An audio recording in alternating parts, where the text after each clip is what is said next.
Good evening, welcome to 7 PM live show. Telangana రాష్ట్రంలో ఇప్పుడున్న జిల్లాలకు అదనంగా మరికొన్ని జిల్లాల కసరత్తు తెలంగాణ ప్రభుత్వం గత కొంతకాలంగా చేస్తున్నది. దాదాపుగా తుది దశకు వచ్చింది. నిన్నటి వరకల్లా 27, 30 ఎన్ని జిల్లాలు ఉన్నదానిపైన క్లారిటీ రాలేదు. ఇవాళ దీనికి సంబంధించిన అదనపు ఇన్ఫర్మేషన్ ఏముందో మనం మా ప్రతినిధి శ్రీనివాస్ ఉన్నాడు, ఆయన అడిగి తెలుసుకుందాం. శ్రీనివాస్, కొత్త జిల్లాల ఏర్పాటుకు సంబంధించింది 27 ఉండాలన్నా 30 ఉండాలన్న దానిపైన క్లారిటీ లేదు. నిన్నటి వరకు రెవెన్యూ డివిజన్ల విషయంలో, మండలాల విషయంలో ఇవాళ అదనపు డెవలప్మెంట్ ఏదన్నా ఉందా? బుచ్చన్న, ఈరోజు ముఖ్యమంత్రి కేసీఆర్ టీఆర్ఎస్ పార్టీకి సంబంధించిన ప్రజాప్రతినిధులతో క్యాంప్ ఆఫీసులో 2 రోజులుగా సమావేశాలు అవుతున్నారు. ఒక్కొక్క జిల్లా నుంచి గంట పాటు సమయం ఇస్తూ స్థానికంగా ప్రజలు ఏం డిమాండ్ చేస్తున్నారు, వారి ఆందోళనలు ఏ విధంగా ఉన్నాయి, మనం జిల్లాలో చేయబోతున్నాం, ప్రజల యొక్క ఉద్దేశం ఏ విధంగా ఉంది, ప్రభుత్వంపై పాజిటివ్ రెస్పాన్స్ ఉందా లేదా అనేటువంటి విషయాల మీద 2 రోజులుగా ముఖ్యమంత్రి కేసీఆర్ టీఆర్ఎస్ పార్టీకి సంబంధించినటువంటి ప్రజాప్రతినిధులతో సమావేశమయ్యారు. వారు ఇచ్చినటువంటి రిప్రజెంటేషన్స్ కూడా తీసుకున్నారు. దీంతో అంటే డ్రాఫ్ట్ నోటిఫికేషన్లో ఇచ్చిన వాటికి ఈరోజు క్లారిటీ వచ్చిన దానికి ఒక 3 జిల్లాలు అదనంగా పెరగబోతున్నాయి.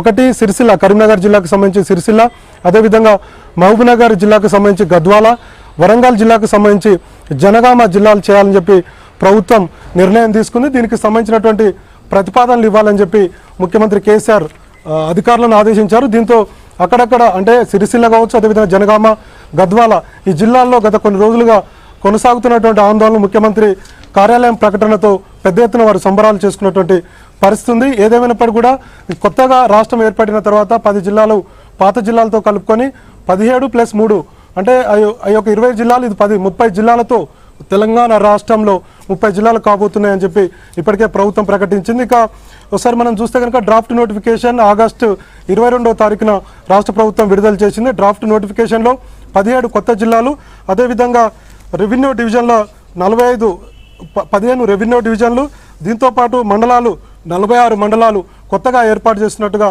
డ్రాఫ్ట్ నోటిఫికేషన్ ఇచ్చింది. ఆ తర్వాత నెల రోజుల పాటు టైం అంటే ఆగస్టు 22న డ్రాఫ్ట్ నోటిఫికేషన్ విడుదల చేసిన తర్వాత సెప్టెంబర్ 21 వరకు అభ్యంతరాలను స్వీకరించింది.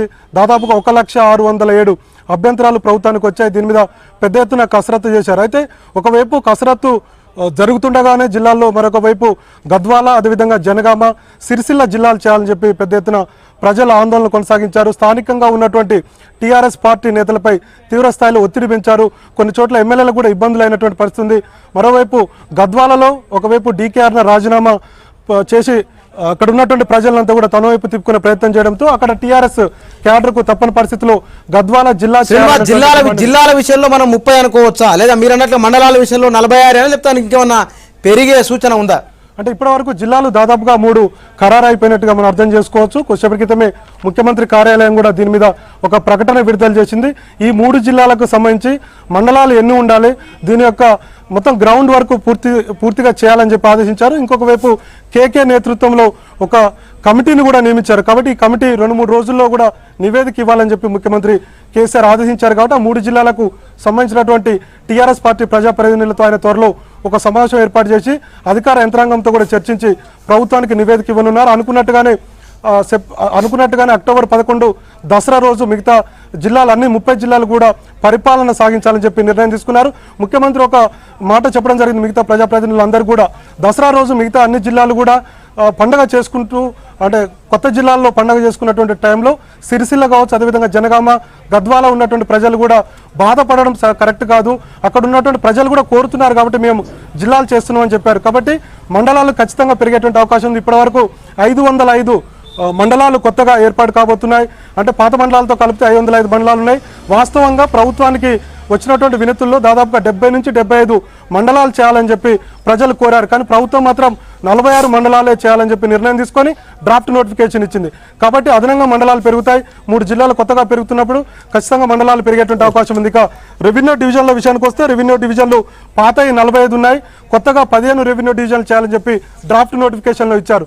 మొత్తంగా 60 రెవెన్యూ డివిజన్లు ఓవరాల్గా ఉన్నాయి 17 జిల్లాలకు. కానీ ఇప్పుడు 3 జిల్లాలు పెరుగుతున్నాయి. పలు చోట్ల కూడా రెవెన్యూ డివిజన్లు చేయాలని చెప్పి ఆందోళనలు కొనసాగుతున్నాయి. 1,06,107 వచ్చినటువంటి అభ్యంతరాల్లో కూడా రెవెన్యూ డివిజన్లు చేయాలని చెప్పి చాలా మంది ప్రజలు కోరారు, ప్రజాప్రతినిధులు కోరారు, టీఆర్ఎస్ పార్టీ కూడా కోరారు. కాబట్టి రెవెన్యూ డివిజన్లు కూడా పెంచేటువంటి అవకాశాలు ఉన్నాయి. మొత్తంగా 30 జిల్లాలు ఏర్పాటు కాబోతున్నాయి, రెవెన్యూ డివిజన్లు పెరుగుతాయి, మండలాలు పెరగబోతున్నాయి. జిల్లాల ఏర్పాటుకు సంబంధించిన మా ప్రతినిధి చెప్పింది దాదాపు 30 జిల్లాలు ఉండబోతున్నాయి. వీటితో పాటుగా మండలాల సంఖ్య కూడా పెరగబోతున్నది. జిల్లాల పునర్విభజనతోని పరిపాలనలోనూ ప్రజలపైన తక్షణ ప్రభావం ఏం ఉండబోతున్నది, దీనిపైన మనం చర్చ చేద్దాం. చర్చలో పాల్గొనేందుకు retired deputy collector Ravinder Reddy గారు, తెలంగాణ గ్రూప్ వన్ అధికారుల సంఘం అధ్యక్షులు చంద్రశేఖర్ గౌడ్ గారు, ఇద్దరికి నమస్తే అండి. రవీందర్ రెడ్డి గారు, పరిపాలనలో జిల్లాల పునర్విభజన ఇంతకుముందుకున్న జిల్లాలకి ఇవాళ అదనంగా పెరుగుతున్నాయి. పెరగడం వలన ప్రజలపైన తక్షణ పడే ప్రభావం ఎట్లుంటుంది? జిల్లాల ప్రజా ప్రతినిధులకు పాలన దగ్గర కావాలంటే జిల్లాలు పెరగవలసిన అవసరం ఎంతైనా ఉంది. అయితే మనం ఓవరాల్ భారతదేశంలో తీసుకున్నట్టయితే పార్లమెంట్ సభ్యులు 520 ఉంటే 681 జిల్లాలు ఉన్నాయి. అంటే పార్లమెంట్ సభ్యుల కన్నా జిల్లాలు ఎక్కువ ఉన్నాయి. మన తెలంగాణ రాష్ట్రంలో కూడా 17 పార్లమెంట్ సభ్యులు ఉన్నారు, కానీ 10 జిల్లాలే ఉన్నాయి ఇంతకుముందు. కాబట్టి 17 కన్నా ఎక్కువ పెరగవలసిన అవసరం ఎంతైనా ఉంది. కాకపోతే 17 తర్వాత ఎంత పెరగాలనేది దాని గురించి అయితే ప్రజల అభిష్టం కొద్దీ ఇప్పుడు 27 అన్నారు, 30 జిల్లాలు చేస్తామని అంటున్నారు. అది సంతోషించదగ్గ విషయం. ఎప్పుడైనా జిల్లాలు పెంచవలసిన అవసరం ఉంది. దాని ద్వారా ప్రజలకు పారదర్శకంగా పరిపాలన అందించే అవకాశం ఉంది, సూపర్విజన్ మంచిగా చేసే అవకాశం ఉంది.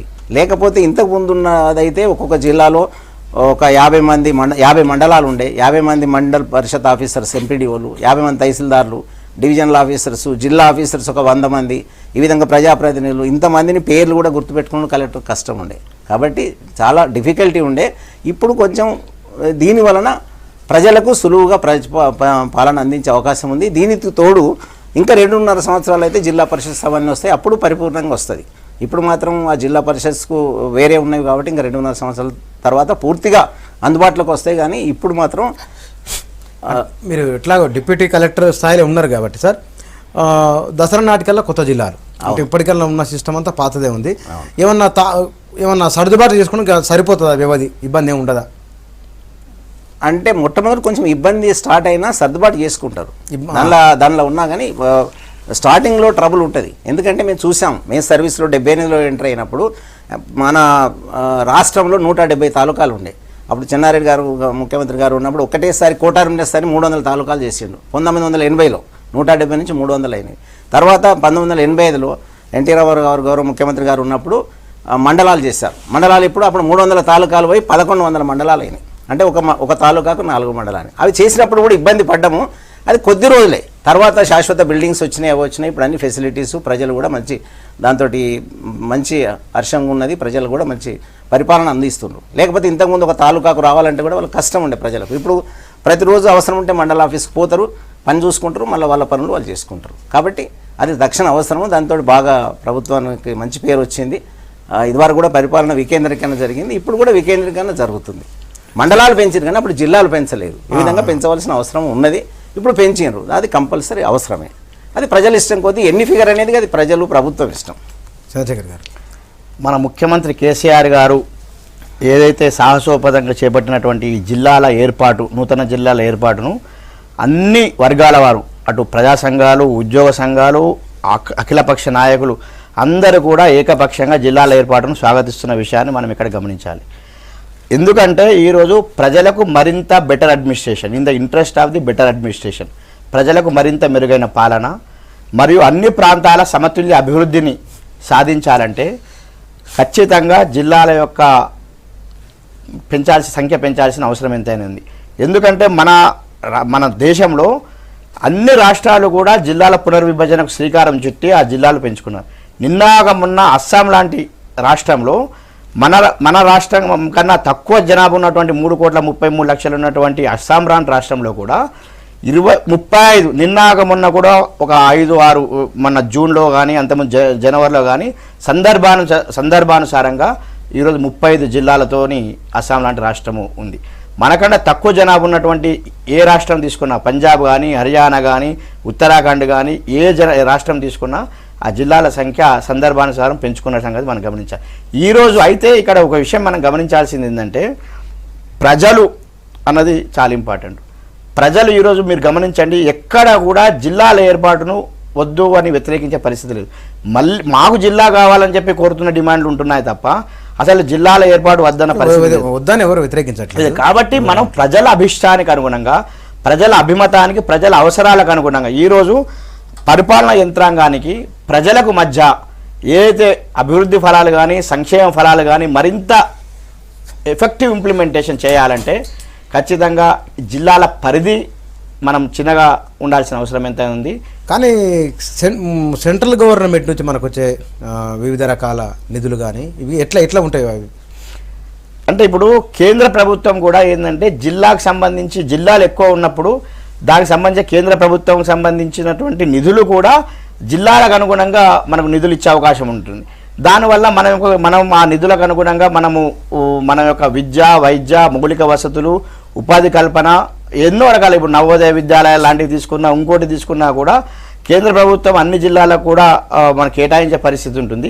కేంద్ర ప్రభుత్వం కేటాయించే నిధులు మాత్రమే కాకుండా అదొక్కటే కాకుండా జిల్లాలు ఏర్పడితే జిల్లా ప్రధాన కేంద్రంలో మనకు ఎన్నో రకాలైనటువంటి ఒక అధికారానికి సంబంధించినటువంటి సముదాయాలు కావచ్చు, వ్యాపార సముదాయాలు కావచ్చు, ఎన్నో వచ్చినప్పుడు ఖచ్చితంగా అక్కడ ఉన్న యువత కూడా వారికి విద్య యొక్క ఉపాధి కల్పన కూడా ఆస్కారం ఉండే అవకాశం ఉంటుంది. కొత్త జిల్లాలు కొత్త పాలన పైన చర్చ చేస్తున్నాం. ఇప్పుడు రవీంద్ర రెడ్డి గారు, సర్టిఫికెట్ల విషయంలో ఉదాహరణకు నేను మహబూబ్నగర్ జిల్లాలో నాగరికర్నూలు కాబట్టి మాకు అక్కడ సరిపోయింది. అక్కడ ఈ జిల్లాలో ఉన్న మండలాలు కొన్ని పాత జిల్లాలో ఉంటాయి, దీంట్లో కలిసి ఉంటాయి. లేకపోతే కనుక ఈ పాత జిల్లా పేరుతోనే తీసుకున్న సర్టిఫికెట్లు కొన్ని ఉంటాయి. వీటిని ఎట్లా మార్చుకోవాలి? కొన్ని మండలాలు మారిన వాళ్ళు కానీ, రెవెన్యూ డివిజన్ మారిన కానీ, పాత జిల్లాల పేరున్న సర్టిఫికెట్లు ఆస్తుల విషయంలో కానీ, క్యాస్ట్, ఇన్కమ్ వీటి విషయంలో ఎట్లా మరి మార్చుకోవాలని ఉన్నా పర్వాలేదా? ఇప్పుడు వివిధ రకాల సర్టిఫికెట్స్ అనేది ఫస్ట్ ఒకటి కులం సర్టిఫికెట్ ఇంపార్టెంట్. క్యాస్ట్ సర్టిఫికెట్ అనేది ఇప్పుడు ఇదివరకు ఉన్న సర్టిఫికెట్ కూడా ఇప్పుడు సేమ్ సర్టిఫికెట్ ఉంటుంది, మార్చుకోవాల్సిన అవసరం. కులం విషయంలో మార్పు ఉండదు. అదేవిధంగా ఆదాయం సర్టిఫికెట్ అంటే అది ఎవ్రీ ఇయర్ చేంజ్ అవుతుంది, అవసరం ఉంటే మళ్ళీ ఫ్రెష్గా తీసుకున్నప్పుడు తీసుకోవాలి, అవసరం లేదు. నివాస సర్టిఫికెట్ అనేది ఇప్పుడు దాని పెద్ద అంత యూటిలైజ్ అవసరం లేదు, అది పెద్ద అడగవలసిన అవసరం లేదు. ఎడ్యుకేషన్ బేసిస్ మీదనే మనం ఫిక్స్ చేయవలసి వస్తుంది. ఎక్కడ చదివేండు, లోకల్కు నాన్ లోకల్కు, ఎక్కడ స్కూల్లో చదివేండు, 10th క్లాస్కు 7 years ముందు ఎక్కడ చదివేండు అనేది బేస్ చేస్తారు. కాబట్టి అది కూడా అవసరం లేదు ఇప్పుడు మార్చుకోవాల్సిన అవసరం. అన్ని సర్టిఫికెట్స్ యూజ్ అవుతాయి, ఏది అవసరం లేదు. మళ్ళీ ఫ్రెష్గా తీసుకున్నప్పుడు ఫ్రెష్ సర్టిఫికెట్స్ వాళ్ళు ఇస్తారు, ఆ పేరు ఆ మండలంతో. కానీ ఇప్పుడైతే అవసరం లేదు. అంటే విధి విధానాలు రిక్రూట్మెంట్ అప్పుడు జిల్లా క్యాడర్ అనేది చేసినప్పుడు అప్పుడు అవసరం ఉంటే అప్పుడు తీసుకోవాలి, కానీ ఇప్పుడైతే ఇమీడియట్గా ఏది అవసరం లేదు. ఉదాహరణకు ఇప్పుడు హైదరాబాద్ కానుకోనున్న జిల్లాలు, లేకపోతే కనుక జిల్లా బార్డర్లో ఉన్న ఊర్లు ఉంటాయండి. ఆమన్గల్లు, కల్వకుర్తి, ఇప్పుడు మాడుగుల ఈ మండలాలు ఉన్నాయి. ఇవి మహబూబ్నగర్ జిల్లాలో ఉన్నాయి. వాళ్ళు రేపు పొద్దున శంషాబాద్కో రంగారెడ్డి జిల్లాకు వచ్చి అనుకున్నాం. ఆ ప్లేసులలో కొన్న భూమి చేసుకున్న అంటే భూములు, ప్లాట్లు కొనుక్కున్నది, ఇండ్లు కొనుక్కున్నది, ఆస్తుల రిజిస్ట్రేషన్ ఉంటుంది కదా, అది మార్చుకోవాలా అట్లున్నా పర్వాలేదా? అది అట్లే ఉంటుంది, ఇప్పుడేం అవసరం లేదు. ఆ డేటా వాళ్ళు అది మారుస్తారు, కానీ అది సరిపోతుంది. మళ్ళీ మార్చుకోవాల్సిన అవసరం లేదు. వాళ్ళు ప్రజలు ప్రతి ఒక్కరు వచ్చి మార్చుకోవాల్సిన అవసరం లేదు, అది సరిపోతుంది. అది ఇప్పుడేం అవసరం లేదు. ఫ్యూచర్లో మారుస్తారు, కానీ ఇమీడియట్గా మార్చుకోవాలి, ప్రతి ఒక్కరు డాక్యుమెంట్ మార్చుకోవాలి అవసరం లేదు. ఇది వరకు కూడా జిల్లాలు అయినవి. హైదరాబాద్, రంగారెడ్డి విడిపోయింది, ఎవరు మార్చుకోలేదు, ప్రజలు వచ్చి. ఇదే విధంగా తాలూకాలు, మండలాలు అయినాయి, అప్పుడు కూడా ఏం మార్చుకోలేదు, ఏ అవసరం పడేది, అదేం అవసరం పడేది. ఉన్నవి అన్నీ సరిపోతాయి, మనకేమో ఇబ్బంది ఏముండదు దాంతో. ఇబ్బంది చంద్రశేఖర్ గారు, జోనల్ సిస్టమ్ మరి ఎట్లా జోనల్ సిస్టమ్ అవసరం లేదా? లేకపోతే కనుక దీనికి మళ్ళీ ఏమన్నా జిల్లాల మధ్య డిస్ప్యూట్లు ఏమన్నా వస్తాయి? జోనల్ సిస్టమ్కు ఇప్పుడున్న జిల్లాల పునర్విభజనకు ఎటువంటి సంబంధం లేదు. జోనల్ సిస్టమ్ అనేది మనం అప్పుడు 1973 6 సూత్రాల పథకము, దానికి అనుగుణంగా 371D ఆర్టికల్, అన్ని ప్రాంతాలు equitable opportunities in different parts of the state in public employment and ఎడ్యుకేషన్లో భాగంగా 371D దానికి అనుగుణంగా రాష్ట్రపతి ఉత్తర్వుల్లో భాగంగా లోకల్ క్యాడర్స్ అంటే జిల్లా, జోను, మల్టీ జోన్ అని చెప్పేసి లోకల్ క్యాడర్స్ను ప్రవేశపెట్టిన పరిస్థితి. ఇప్పుడు తెలంగాణ రాష్ట్రం ఏర్పడిన తర్వాత జోనల్ వ్యవస్థ అవసరం లేదు అని మన రాష్ట్ర ప్రభుత్వం విధానపరమైన నిర్ణయం తీసుకున్నమాట వాస్తవం. అయితే జోనల్ వ్యవస్థకు ఇప్పుడున్నటువంటి పరిస్థితులలో ఉద్యోగుల సర్దుబాటుకు ఎటువంటి సంబంధం లేదు. ఎందుకంటే ఇన్ ఫ్యూచర్లో కూడా ఇప్పుడు ఎందుకంటే జోనల్ సిస్టంలో ఎగ్జిస్టింగ్ ఎంప్లాయీస్ ఎవరైతే ఉన్నారో వాళ్ళందరికీ కూడా ఎగ్జిస్టింగ్ రూల్స్ను ఇంప్లిమెంట్ చేస్తామని చెప్పేసి ఇప్పటికే ప్రభుత్వం ప్రకటించింది. ఇప్పుడు మనకు జూనియర్ అసిస్టెంటు, కానిస్టేబుల్ ఇటువంటి పోస్టులు జిల్లా స్థాయి పోస్టులు. అటువంటి జిల్లా స్థాయి పోస్టుల్లో ఆ రిమైనింగ్ ఏదైతే ఆ జిల్లాకు అనుగుణంగా ఏదైతే 2-3 జిల్లాలు ఏర్పడుతున్నాయో దాన్ని ఏ విధంగా డిస్ట్రిబ్యూట్ చేయాలన్న దాంట్లో ఆటోమేటికల్గా option, local status, juniority, seniority అనేది తీసుకొని ఇప్పటికే మన చీఫ్ సెక్రటరీ గారి అధ్యక్షన టాస్క్ ఫోర్స్ కమిటీ దీని మీద కసరత్తు చేస్తుంది. అందరు హెచ్ఓడీలు అండ్ ప్రిన్సిపల్ సెక్రటరీస్ కూడా ఆర్డర్ టు సర్వ్ అంటే October 10th రోజు ఆర్డర్ టు సర్వ్ అని చెప్పేసి ఇవ్వడం జరుగుతుంది. మళ్ళీ మిగిలిన జోనల్ క్యాడర్ వాళ్ళకు కూడా ఆ జోన్లోకి వెళ్ళే పరిస్థితి ఉంటుంది కాబట్టి అది పెద్ద ఇష్యూ కాదు.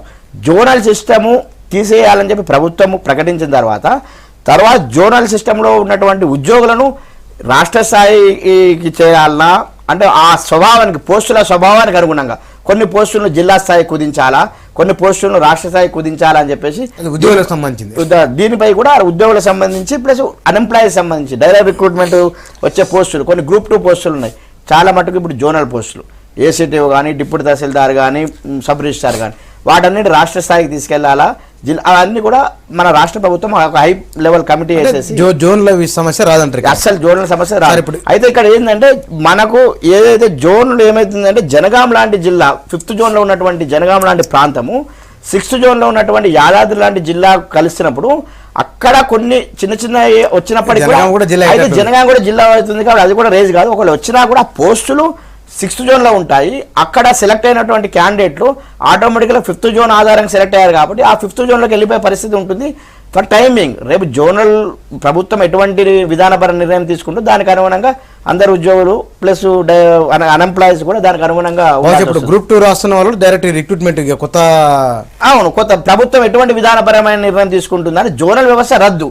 కానీ ఆ పోస్టులను మరి రాష్ట్ర స్థాయి రిక్రూట్మెంట్ ఓపెన్ రిక్రూట్మెంట్ చేస్తుందా మరి ఏ విధంగా చేస్తుంది అన్నది మనం వేచి చూడాల్సిన అవసరం ఉంది. రవీంద్ర రెడ్డి గారు, రెవెన్యూ డిపార్ట్మెంట్ చాలా కీలకమైనది కదా, ఈ రెవెన్యూ డిపార్ట్మెంటు ఎఫెక్టివ్ ఎట్లా ఉండబోతుంది కొత్త జిల్లాలో? కొత్త జిల్లాలో వస్తే రెవెన్యూ డిపార్ట్మెంట్లో అంటే న్యాచురల్ కలామిటీస్ కానీ సివిల్ సప్లైస్ కానీ ఇటువంటివి ఎమర్జెన్సీ సర్వీసెస్ అన్ని రెవెన్యూ డిపార్ట్మెంట్ చేస్తుంది. గ్రీవియన్స్ కానీ రెగ్యులర్గా గ్రీవియన్సెస్ కానీ ఇటువంటివి ఏంటంటే పరిష్కారం తొందరగా అయ్యే అవకాశం ఉన్నది. మనం ఇప్పుడు న్యాచురల్ కలామిటీస్ అంటే 24 అవర్స్లో వాళ్ళకు రిలీఫ్ ఇవ్వాలి, పేమెంట్ ఇవ్వాలి. ఇప్పుడు ఏంటంటే ఉన్న పరిస్థితుల్లో సూపర్వైజ్ చేయాలంటే కష్టం ఉంది కాబట్టి కొంచెం డిలే అయ్యే వాస్తవం ఉన్నది. కాబట్టి ఇప్పుడు డిలే అవకాశం లేదు కాబట్టి అది మెరుగుపడే అవకాశం ఉంది. అదేవిధంగా మిగతా ఏదైతే మనం ప్రభుత్వ పథకాలు మిగతా నరేగా అంటే రూరల్ ఎంప్లాయ్మెంట్ జనరేషన్ స్కీమ్ కానీ ఎటువంటి స్కీమ్స్ అయితే ఇంప్లిమెంట్ చేస్తున్నారో డైరెక్ట్గా సూపర్వైజ్ చేయడానికి కలెక్టర్కు పూర్తిగా అవకాశం ఉంది. ఇప్పుడు అధికారం కదా, అధికారం ఇప్పుడు ఉంది, అప్పుడు ఉంటుంది కానీ అవకాశం ఇప్పుడు ఉంటుంది. ఒకే రోజు టూర్ చేసుకునే అవకాశం ఉంది. లేకపోతే అంతకుముందు ఇన్ని మండలాలు ఇన్ని ఇందరు ఆఫీసర్లు ఇన్ని డిపార్ట్మెంట్లు రివ్యూ చేయాలంటే అంత ఏరియాని కష్టం ఉండే. ఇప్పుడు ఈజీగా సూపర్వైజ్ చేసుకునే అవకాశం ఉంది. ఒక జిల్లా కేంద్రానికి మరో జిల్లా కేంద్రానికి దగ్గర కనీసం 20-30 కిలోమీటర్ల కంటే ఎక్కువ ఉండేటట్టు లేదు. ఏమన్నా ప్రాబ్లమ్స్ ఉంటే ఇబ్బంది ఏమి ఉండదు. ప్రాబ్లమ్స్ ఏమి ఉండవు కానీ కొంచెం స్టాఫ్ ఇవి ఎక్కువ అవుతున్నాయి కాబట్టి స్టాఫ్ కొంచెం షార్టేజ్ ఉంటుంది. ఇప్పుడు స్టార్టింగ్లో డైరెక్ట్ రిక్రూట్మెంట్ కొంచెం ఇమీడియట్గా యంగ్ ఆఫీసర్ చేయవలసిన అవసరం ఉన్నది. మనకు ఇమీడియట్గా కన్ఫర్డ్ ఐఏఎస్ అది గ్రూప్ ఐఏఎస్ కానీ ఐపీఎస్ ఇమీడియట్గా సెంట్రల్ గవర్నమెంట్ నుంచి రావాలంటే వాళ్ళు కూడా ఒకేసారి రిక్రూట్ చేయరు, దశల వారీగా రిక్రూట్ చేస్తారు, దశల వారీగా వస్తుంది. మన దగ్గర స్టేట్ గవర్నమెంట్ ఇమీడియట్గా రిక్రూట్మెంట్ చేసుకుంటే కొంచెం అడ్మినిస్ట్రేషన్ బాగా స్పీడ్గా పోయారు. ఈరోజు రాష్ట్ర ప్రభుత్వము అందరు ఉద్యోగులందరూ కూడా అక్టోబర్ 11th రోజు జిల్లాలో నూతన జిల్లాల ప్రారంభం పైన దృష్టి కేంద్రీకరించారు. కాబట్టి మన ప్రభుత్వం నుంచి కూడా ఆదేశాలు ఏమొచ్చాయంటే ఉన్న ఉద్యోగులతోని తక్షణ సర్దుబాటు ఆర్డర్ టు సర్వ్ పేరు మీద ఆ రోజు వరకు. కానీ ఆ తర్వాత ఆయా శాఖల్లో పనిభారాన్ని బట్టి పాలన అవసరాలను బట్టి ఖచ్చితంగా కొత్త పోస్టుల యొక్క సృష్టి అవసరం. ఫీల్డ్ లెవెల్లో జూనియర్ అసిస్టెంట్ దగ్గర నుంచి పై లెవెల్ వరకు కొత్త పోస్టుల సృష్టి అవసరము. దానికి అనుగుణంగా పదోన్నతులు అదే ఇప్పుడు మనం అక్టోబర్ ఇప్పుడున్న పరిస్థితులలో అందరూ కూడా దేని మీద కేంద్రీకరించాలంటే ఉన్న ఉద్యోగులు ఆయా జిల్లాలకు సర్దుబాటు చేయాలి. ఒక్క కొత్త పోస్టును కూడా ఎందుకంటే ఇప్పుడున్న పరిస్థితులలో తొందరగా అది కాదు కాబట్టి తర్వాత ఏమవుతుందంటే మన పనిభారము పాలనా అవసరాలను బట్టి ఆయా హెడ్ ఆఫ్ డిపార్ట్మెంట్లో వచ్చాయి. అయితే ఇక్కడ ఇంకో విషయం ఏంటంటే రాష్ట్ర ప్రభుత్వం కేసీఆర్ గారు ఇప్పటికే సంస్కరణవాదిగా ముద్రపడినటువంటి నేపథ్యంలో రాష్ట్ర ప్రభుత్వం జిల్లాల యొక్క పునర్విభజనకు శ్రీకారం చుట్టినటువంటి పరిస్థితులలో పరిపాలనా సంస్కరణలు కూడా చేయాల్సిన అవసరం ఉంటుంది. ఇప్పటికే వీరప్ప మొయిల్ అధ్యక్షతన ఉన్నటువంటి సెకండ్ అడ్మినిస్ట్రేటివ్ రిఫార్మ్స్. అయితే ఇక్కడ ఒక విషయం ఏంటంటే ప్రభుత్వం ఇప్పుడు ప్రజలకు ఇంపార్టెంట్ అభివృద్ధి సంక్షేమం పథకాలను మరింత చేరువ చేయాలన్నా రేపు ఐఏఎస్ ఆఫీసర్ల యొక్క షార్టేజ్ను కూడా నివారించాలంటే కూడా మన రాష్ట్రం కూడా తెలంగాణ అడ్మినిస్ట్రేటివ్ సర్వీస్ అని చెప్పేసి ఒక సర్వీస్ మన రాష్ట్రం ఓన్ సర్వీసులు క్రియేట్ చేసుకొని అన్ని శాఖలకు సంబంధించినటువంటి ఎఫిషియన్సీ ఎక్స్పీరియన్సు ఎలిజిబిలిటీ ఉన్న ఆఫీసర్లతో ఒక పూల్ క్రియేట్ చేసుకుంటే రేపు జాయింట్ కలెక్టర్లు కావచ్చు, హెచ్ఓడీలు కావచ్చు, తర్వాత పిఓఐటీడీలు కావచ్చు, డిఆర్డీఓలు కావచ్చు, ఎండి లాంటి పోస్టుల్లో కూడా అందరికీ సమానమైనటువంటి అవకాశాలు, అన్ని శాఖల వరకు సమానమైన అవకాశాలు ఇవ్వాలని చెప్పేసి మన గ్రూప్ వన్ అధికారుల సంఘం ఇప్పటికే చీఫ్ సెక్రటరీ గారికి రిప్రజెంటేషన్ ఇవ్వడం జరిగింది. రవీంద్ర రెడ్డి గారు, ఆధార్ కార్డులు, రేషన్ కార్డ్స్ వీటి విషయంలో ఎట్లుండాలి మరి? మార్చుకోవాలా లేకపోతే ఇప్పుడు ప్రజలు వచ్చి ఏది మార్చుకోవాల్సిన అవసరం లేదు. ఏదైనా ఉంటే సాఫ్ట్వేర్లో మార్చేది ఉంటే ప్రభుత్వం లెవెల్నే మార్చుతారు, కానీ ప్రజలు వచ్చి మార్చుకోవాల్సిన అవసరం అయితే లేదు. ఉన్నది ఇప్పుడు విభజన అయిన తర్వాత ఈ మండలం పోయి ఈ జిల్లాలో కలిసింది, కరెక్ట్. రేషన్ షాప్ ఇక్కడ ఉంటుంది, మరి ఈయన కార్డు ఏమో కంప్యూటర్లో ఓలాగా చూపిస్తుంది, మా అన్నట్టు ఈయన చేతిలో ఇంకో కార్డు ఉంటుంది. అట్లా వాళ్ళకి అది తెలుస్తుంది కదా, ఏ మండలం ఏ జిల్లాకు పోయింది, ఏ జిల్లాకి ఏదైంది అనేది తెలుస్తుంది. కాబట్టి అదేం పెద్ద ఇబ్బంది కాదు. ఇప్పుడు జిల్లా నుంచి ఇంకో జిల్లా అయిన చోటనే కొన్ని ఏమైనా సమస్యలు రావచ్చు. జిల్లాలో 2-3 జిల్లాలు అయిన చోట ఏ సమస్య రాదు. ఎందుకంటే ఒకే జిల్లాలో 2-3 జిల్లాలు అయిన చోట అటువంటి సమస్యలు రావు. ఫస్ట్ జిల్లా ఉంటుంది కాబట్టి. మీరు అనేది ఒక జిల్లా నుంచి ఇంకొక జిల్లా వచ్చినవి కొన్ని మండలాలు ఉంటాయి, చాలా లిమిటెడ్ అవి. అటువంటివి కూడా దానిలో ఏమి పెద్ద కొత్త జిల్లాలో సర్దుబాటుకి ఎంత టైం పట్టచ్చు? ఒక 6 నెలలు లోపు 7 లోపల సర్దుబాటు అంటే మన గౌరవ ముఖ్యమంత్రి గారు అయితే 11th నుంచే ఇమీడియట్గా అన్ని ఆల్ ఫెసిలిటీస్ తోటి ఇమీడియట్గా వార్ ఫుటింగ్ చేయాలని అంటుర్రు.